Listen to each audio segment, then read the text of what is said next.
de la fase crónica a la plástica. Siguiente.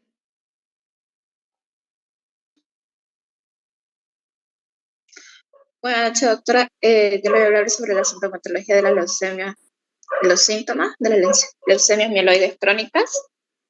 Normalmente se presentan anemias por la disminución de glóbulos rojos, también una leucopenia por la disminución de glóbulos blancos y la neutropenia. La trombocitopenia, que es una disminución de las plaquetas sanguíneas, y el signo más común es un recuento de glóbulos blancos anormal.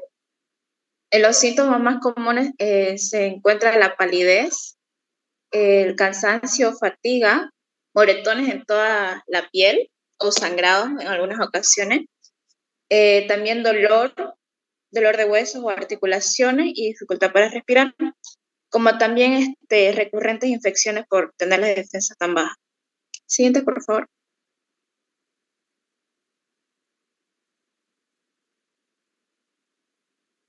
En la sintomatología de las leucemias linfoides crónicas, normalmente hay infecciones frecuentes porque tiene una insuficiencia de anticuerpos para combatir los gérmenes.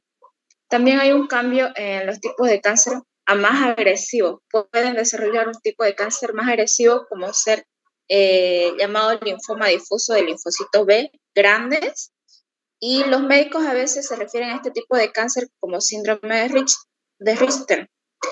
También hay un aumento del riesgo de otros tipos de cáncer como cáncer de piel, cáncer de pulmón, cáncer del aparato digestivo.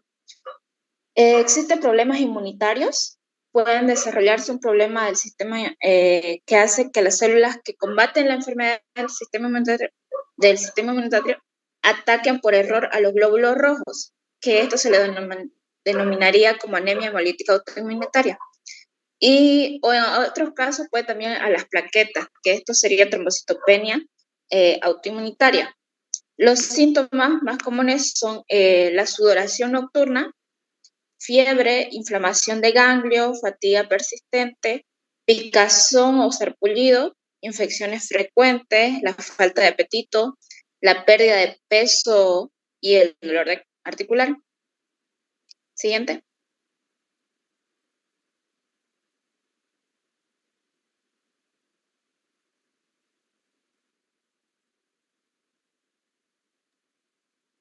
Buenas noches, doctora. Yo voy a hablar sobre las pruebas diagnósticas para una leucemia linfoide crónica. Como claro está el hemograma completo y examen de células sanguíneas, que es el frotis de sangre periférica. Las personas que padecen esta leucemia mayormente presentan una linfocitosis en el hemograma, mayor a 10.000 linfocitos por milímetro cúbico. Y en el frotis sanguíneo se encuentran linfocitos que lucen anormales. Pruebas de médula ósea. Esta prueba se da para diagnosticar la enfermedad, ya que las células se encuentran maduras. La prueba de citometría de flujo diagnostica esta leucemia, ya que se emplea una máquina que analiza ciertas sustancias que están sobre o en la célula, que nos ayuda a determinar qué tipo de células estamos observando. Aquí, como podemos observar en la imagen izquierda, es la prueba de médula ósea. Y en la imagen derecha es la de citometría de flujo.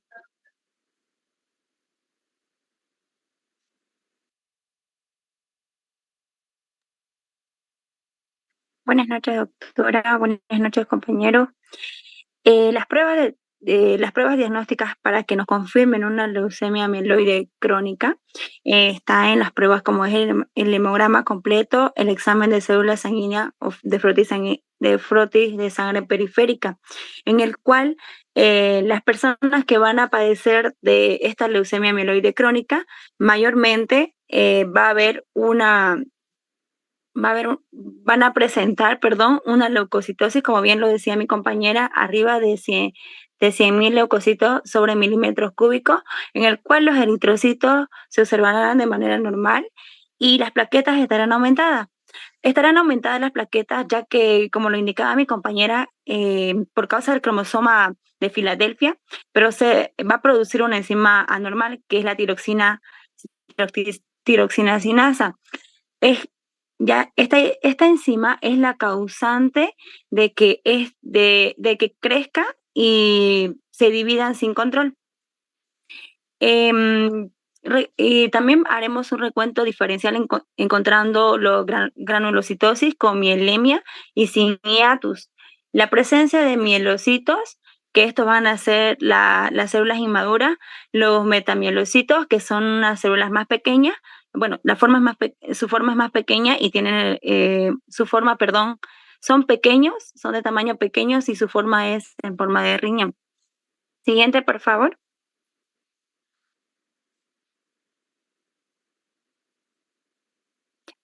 Las pruebas de diagnóstica, para que nos confirmen, tenemos entre estas pruebas son las pruebas genéticas, que con esta prueba confirmamos el diagnóstico de las leucemias mieloides crónicas, ya que va a determinar si está presente en el cromosoma Filadelfia o en el gen BCR y ALB. Para empezar, este gen ALB, lo que hace este gen, ¿por qué diagnosticamos o necesitamos ver si hay la presencia de este gen? Es que estas van a aparecer en los pacientes de este tipo de leucemia, ya que estén con un causa de médula ósea y en el caso de glóbulos blancos. Y por eso también se le hace lo que es la reacción de cadena polimerasa, la que nos ayuda a diagnosticar a estas personas que padecen de leucemia amiloide crónica y nos identifica el gen BCR-ABL en las células de la leucemia. Y también miden cuánto hay del mismo, aun cuando no se pueda detectar en el cromosoma Filadelfia. Siguiente.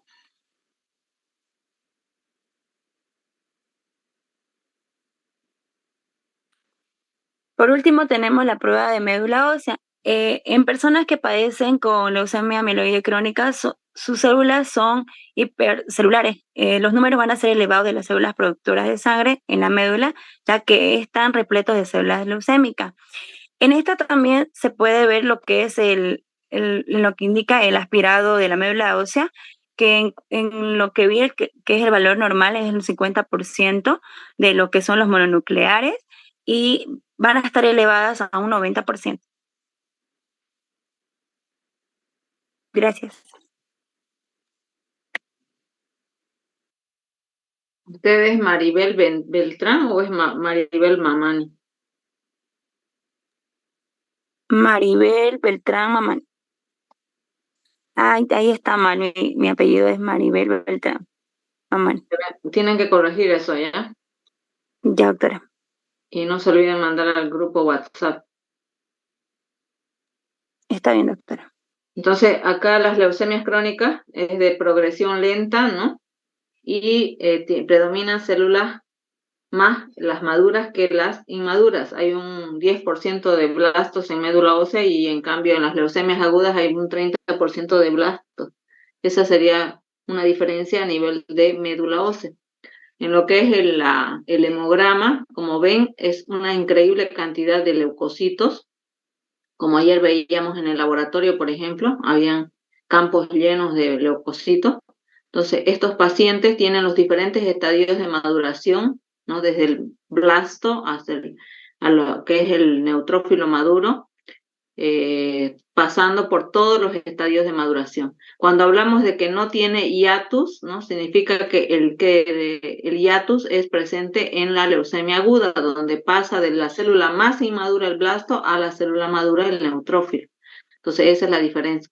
Y en las leucemias crónicas linfoides, pues, que normalmente estos tipos de leucemias se van a ver afectados en la etapa adulta, ¿no? Raros casos se encuentran en niños, muy raros casos, pero en general se observan en pacientes adultos. Y la sintomatología, como había dicho también ayer en la clase, muchas veces pasa desapercibido. Bien, el grupo de leucemia agudas, por favor.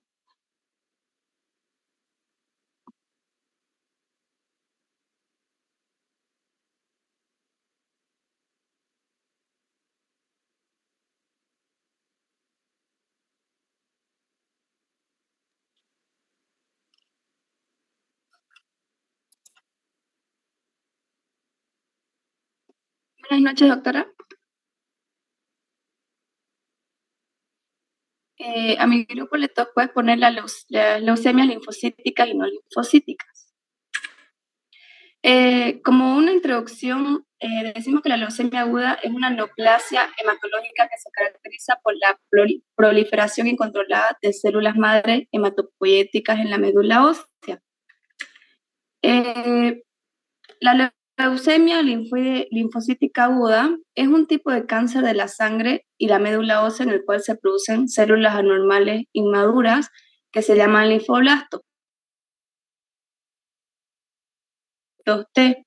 Como vemos aquí en la imagen, se convertirán en linfocitos B y linfocitos T, pero como están anormales, son células inmaduras, se le llaman linfoblastos. Esta acumulación progresiva ocasiona la disminución de la producción de células hematopoyéticas maduras. Esta leucemia mayormente es más común en niños pequeños. Como vemos en la imagen, hay una proliferación, una cantidad grande de linfoblastos. Ahora la leucemia aguda no linfocítica también es conocida como la leucemia mieloblástica aguda, pero como explicó la doctora, ahora se le llama la leucemia aguda no linfocítica. ¿Por qué? Porque estos no solo afectan a las células mieloides, sino que también afectan a la producción de serie roja, serie blanca y serie plaquetaria. Esta se caracteriza por su rápida progresión y necesidad de tratamiento inmediato. Esta leucemia es más comúnmente en los adultos mayores.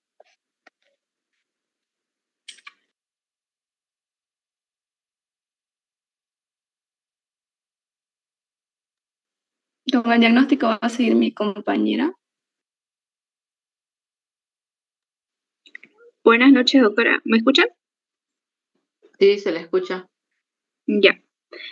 Ahora, el diagnóstico clínico, en lo que viene a ser la leucemia aguda linfocítica, vendrían a ser sangrados de encía, dolor de hueso, fiebre, infecciones frecuentes, sangrado nasal, frecuente o intenso, bultos causados por la inflamación de los ganglios linfáticos del cuello, las axilas, el abdomen o la ingle o alrededor de ellos, piel pálida, falta de aire y debilidad, fatiga o disminución general de la energía.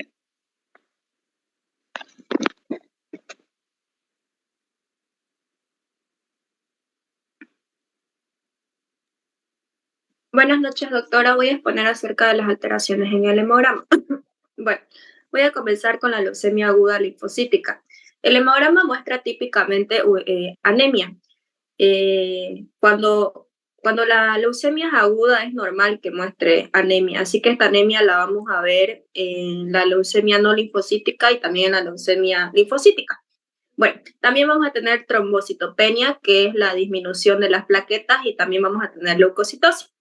En este caso, la trombocitopenia se debe a la supresión de la producción de plaquetas normales, mientras que la leucocitosis se produce por la acumulación de linfoblastos. Como les decía, el hemograma casi siempre es anormal, con una anemia de un 90% aproximadamente, una trombocitopenia del 72% y una neutropenia del 62%, y algunos linfoblastos que vendrían a ser células inmaduras de linfocitos con un 67%. Ahora, muchos pacientes tienen una mezcla de estos síndromes. Ahora, el hemograma muestra típicamente anemia, como les decía, y la trombocitopenia se debe a la supresión de la producción de plaquetas normales, mientras que la leucocitosis se produce por la acumulación de linfoblastos en la médula ósea y la acumulación periférica. Siguiente, por favor.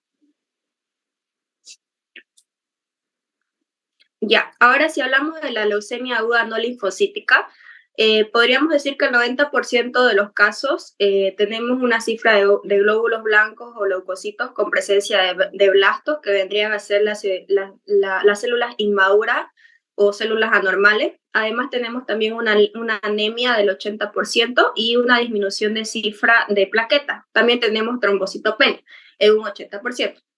Ahora, el hemograma muestra una disminución de glóbulos rojos, los glóbulos blancos y las plaquetas, y la médula ósea generalmente contiene más del 20% de estos blastos.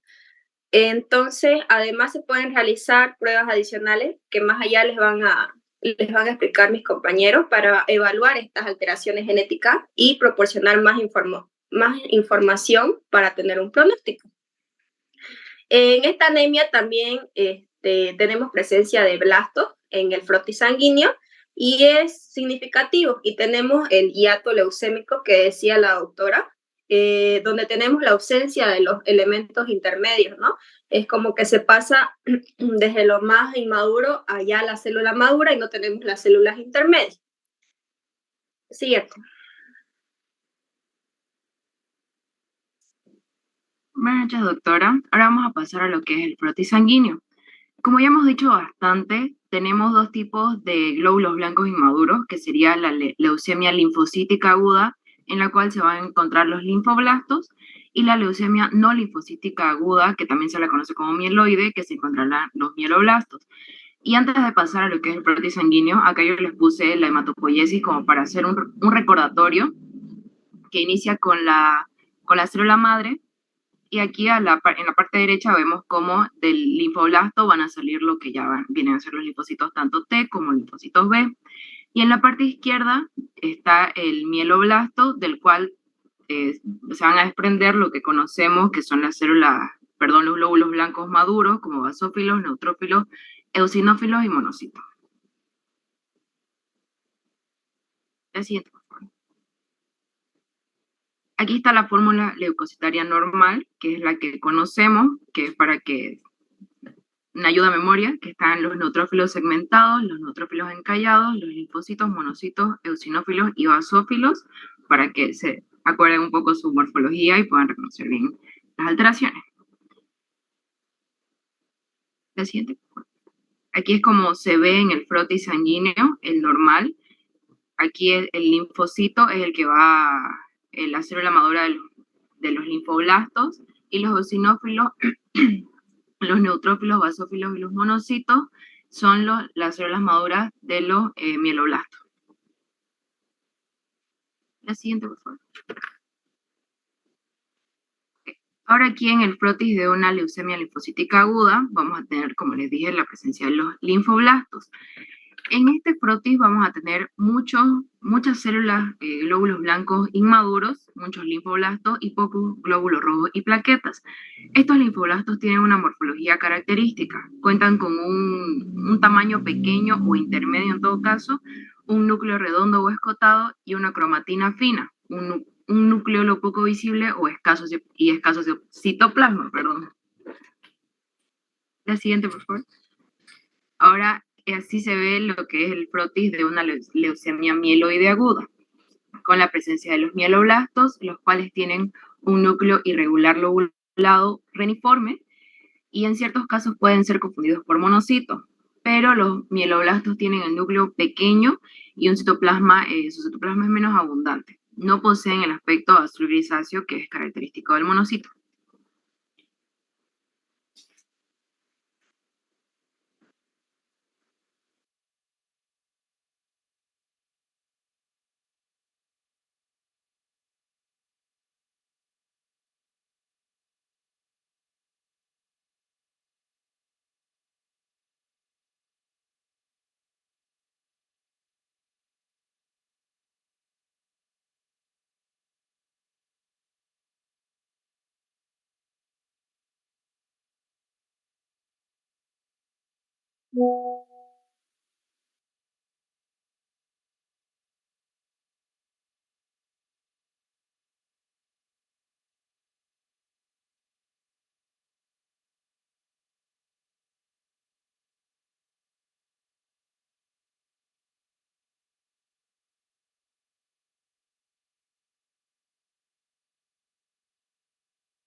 Bien, entonces este tema de las leucemias agudas, ¿no? Como habíamos indicado, están presentes en predominio las células más inmaduras y pasando directamente a la célula madura, que sería el neutrófilo, eosinófilo, basófilo, dentro de la serie mieloide, ¿no? Y dentro de la serie linfoide sería del linfoblasto pasar al en la célula madura, que es el linfocito. ¿En qué población predominan las leucemias linfoides agudas? Pregunta al grupo. En niños, doctora. ¿Y las leucemias mieloides agudas?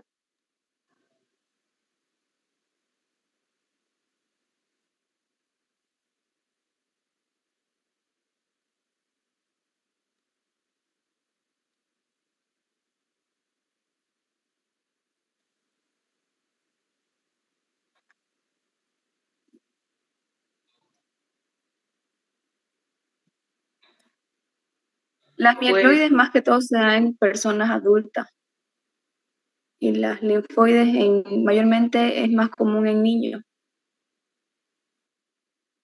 efectivamente, el predominio es en la etapa adulto mayor, incluso, ¿no? Las leucemias mieloides agudas.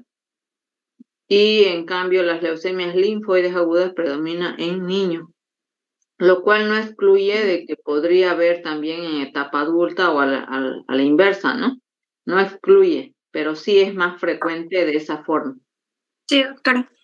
¿Cuáles serían entonces los métodos para diagnóstico? Aparte de la observación de médula ósea, están el fenotipo de lo que es la parte citogenética, los clústeres de diferenciación que se llaman, ¿no? Que serían las moléculas que están en la superficie de cada célula para identificarlos.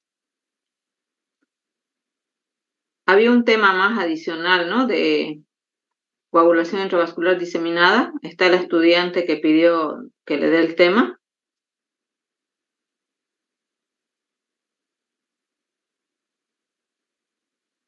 Pregunto al grupo. ¿Pueden dejar de compartir, por favor?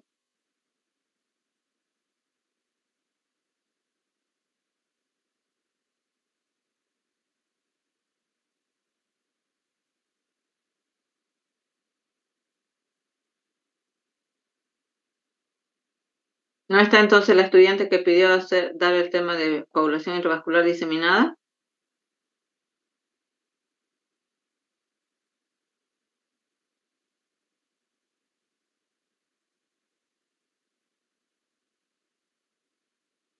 De todas maneras, ese tema no va a entrar al examen, ¿sí?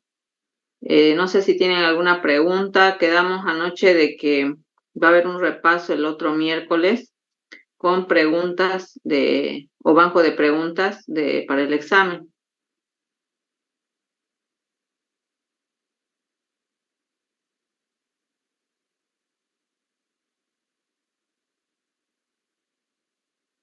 El examen está para el 21, ¿no? Sí, doctor. Bien, entonces, con esto terminamos el contenido de teoría. No sé si hay alguna pregunta más. Buenas noches, doctora. Yo tengo una pregunta. En el tema de leucemia crónica, linfoide y mieloide, lo que es en la leucemia mieloide crónica, en las pruebas genéticas, se puede presenciar se puede ver, ¿no?, la presencia de gen Filadelfia. Entonces, una persona normal que no tenga leucemia no tendría por qué haber este gen. ¿O cómo es? Sí, la presencia de cromosoma Phi o Filadelfia es esa translocación que existe entre ambos cromosomas 9 y 22, ¿no? Y entonces de ahí surge un nuevo gen que es lo que da origen, ¿no?, a este tipo de leucemia. Incluso se han encontrado también otras enfermedades a raíz de este tipo de translocación. Lo que básicamente ocurre es que por más que tenga este cromosoma Phi, esto no va a ocurrir inmediatamente, sino que en el tiempo, en la etapa adulta, es que empieza a suceder este tipo de alteraciones a nivel de la producción de células, ¿no? Entonces, por eso es que normalmente se va a encontrar en personas en etapa adulta y que van, como decíamos ayer, a una consulta de control, ¿no? Y que muchas veces no tienen ni sintomatología, ¿no? Y sin embargo está con este tipo de leucemia.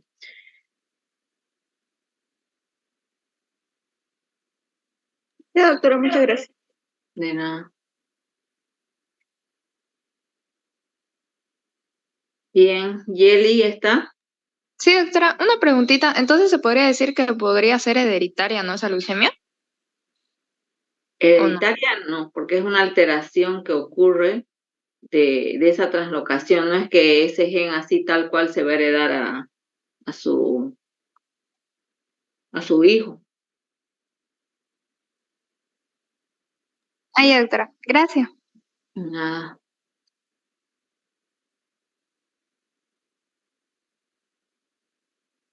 Sí, de hecho, los varios tipos de cáncer se relacionan con, uno, la parte genética, que puede haber esa alteración, y otro, que esa alteración genética también puede ser debido a la exposición a ciertos químicos, ¿no? Ciertas condiciones del medio ambiente. Incluso también se habla de la parte química interior del organismo. Muchos tipos de cáncer se originan a partir de las alteraciones metabólicas y químicas que ocurren en el organismo y que pueden llevar desde enfermedades autoinmunes hasta diferentes tumoraciones y cáncer. Entonces, de ahí que hay teorías sobre estudios que se han realizado, ¿no?, de que el cáncer lo tenemos ya en nuestros genes, dice, ¿no? Solamente que se empieza a traducir o a producir nuevas proteínas a partir de esos genes que son pro cáncer, ¿no?, cuando se dan esas condiciones medioambientales en la persona. Entonces ya pueden ser agentes químicos, en otros casos pueden ser medicamentos, incluso se ha dado el caso también muy frecuentemente en niños de infecciones virales que dan origen a las leucemias. En esta situación del COVID, por ejemplo, lamentablemente ha habido casos de leucemias que fueron producto posterior a la infección con COVID en niños.